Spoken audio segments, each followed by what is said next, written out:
welcome back at CBTV's High School Football Playoff Preview Show from Dickey's Barbecue Pit at 10,008 South Point Parkway.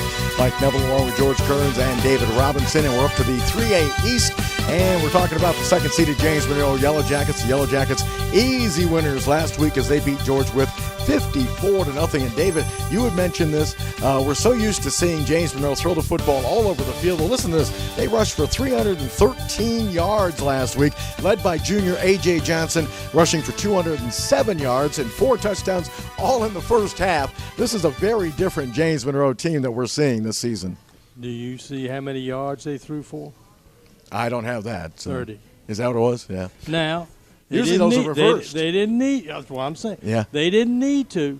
Believe me, in most of the games this year, they hadn't need to throw the ball. But I'm still saying, and I keep saying this because I want JM to win, and I keep saying this, they're making liars out of me. Sooner or later, somebody's going to pack the box on them and going to make them throw to beat them. Sooner or later, and I don't know if Brentsville's got the defense to do it, but sooner or later they're going to get the boxes packed on them, make them throw the ball to beat them, and I'm not sure they can do it. They just don't have the receivers. They got a young sophomore quarterback, got a good arm, but what I've seen him, and I watched the game on TV the other night, and he throws the ball away. They just don't have those tall, lanky receivers like they used to have. Exactly. And, by the way, the James Monroe defense came up with 6 picks in that game against the George Wythe. And they're going to be taking on Brentsville, George. Brentsville 9-2, pretty good football team. Yeah, they're pretty good. They lost to Eastern View earlier this year, and they lost to Kettle Run in a surprise game. But they really haven't played a level of competition really during the regular season, so you really don't know how they are. But they'll be looking to get at JM because they lost last year 34-16. James Monroe knocked them out of the playoffs last year. So it sounds like, George, maybe the schedule, James Monroe might have played a little bit tougher schedule. You think that's going to be a key in this one? Yeah, I think that'd be a key. And like David said, passing, that's going to be the problem. James Monroe runs the ball, and sooner or later somebody's going to stop the run, and you're going to have to pass. What's the other matchup we got, George, in the 26 and 28 conference? Number 5, Petersburg against number 1, Hopewell. Number 4, Norcom against number 1, Phoebus. And number 3, Lakeland against number 7, Tab, that knocked off Parkview South Hill. Okay. And that Petersburg game was an upset, wasn't it? I mean, Petersburg is only 4-7. Yeah. They beat William Monroe. Right, exactly. 51-40. No. 51-14. Oh, 14, okay. All right, so there's your 3A East matchups. And, of course, James Monroe, again, will be at Morey Field taking on Brentsville in one of those matchups. All right, George, let's shift our attention west. Let's check out the 3A West matchups. We got number 1, Rustburg, and number 8, Spotswood. And number 5, Magna Vista, and number 4, Stanton River. Good thing Timmy ain't here because Stanton River scored 87 points last week, 87-40 over Western Albemarle, and we'll see what Magna Vista's got when they come to Stanton River this week. Number 6, Heritage Lynchburg against Crunch Team Northside that went down to Abington and knocked Abington off this weekend, 21-7.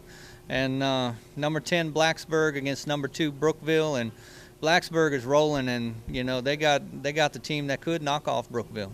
I'm looking at these records. I mean, Northside is 4-6, and they beat Abington, which was 9-1, 21-7. And I saw that on your chart, 87. I go, well, that's got to be a misprint. 87 points in the playoff game against let's see, it was Stanton River with the win. I mean, that's basketball numbers. Yeah, and there's a number of teams this year that have ran for over 500 yards, and they've done it 2 weeks in a row to ran for over 500 yards. Man, oh man, David, what do you? A lot of these schools down there, like Abington and all, they used to be real small single A schools. Yeah. And I think they've stepped them up a little bit, and it's been a 9-1, but. They stepped them up, and Northside's a big school, and I think that's probably why you see stuff. You don't see that happen very often. Right. Once in a while. Does it look like Rustburg's got a path all the way to the Final Four? They should get past Spotswood. Hopefully, Stanton River should get past Magna Vista, and Rustburg could have a problem with Stanton River. Stanton River sitting there with a 10-1 mark. What about the Heritage Lynchburg and Northside matchup? You got Heritage Lynchburg sitting at 7-4, and Northside's at 5-6. What kind of game are you expecting there? Heritage beat them earlier this year in the regular season, and so Northside's trying to get revenge. And their former coach Bert Torrance is now assisting at Heritage, and So, like I said, Blacksburg can go into Brookville and beat them, and that would shake things up really in the 3A West. Blacksburg, of course, covering high school soccer for a number of years. The Chancellor's boys team would almost always play Blacksburg, or Massaponics when they were in Double A would almost always play Blacksburg in soccer. Is this trend of success postseason in football, is this new to Blacksburg, or they've been doing this for the last several years? They've been pretty good in football. They do have some off years, but like I said, they're pretty good. But like I said, the competition is really tough down there in the valley. So again, it might be one of those scheduling things where you like say you think they may give Brookville a little bit of a test. Yeah, Brookville, they've had a couple good losses, and they played it tough with Amherst, and so Heritage, they come from the Seminole district, but Blacksburg is really a good team that could give them a test. Now, is this one of those divisions that crisscrosses, George? Okay. Yes. So James Monroe could play who next if they win? If they win, they could play Hopewell, and they'd have to go down to Hopewell unless Petersburg knocks them off. But Hopewell beat Petersburg early in the year, so I don't think it's likely that Petersburg will win. Exactly. I know and I'm going way back. Hopewell and Stafford squared off in the state championship game. In fact, there was a guy who went to Virginia Tech for Hopewell back then, but they had a real good quarterback, and of course Stafford was relying on Thomas McClellan, and unfortunately, he was a terrific running back, but Hopewell had the athletes to shut him down in that game. And actually, they beat Hopewell. They lost in the state championship, is what I'm. One thing on here, and remember Timmy last week brought up, take them records and wipe them all out the way. Yeah. Now this is, Mike, you may have been here, remember this. Cortland won a state championship one time, and they beat Martinsville. Martinsville started off 4-6, and they went all the way to the state championship. You know why?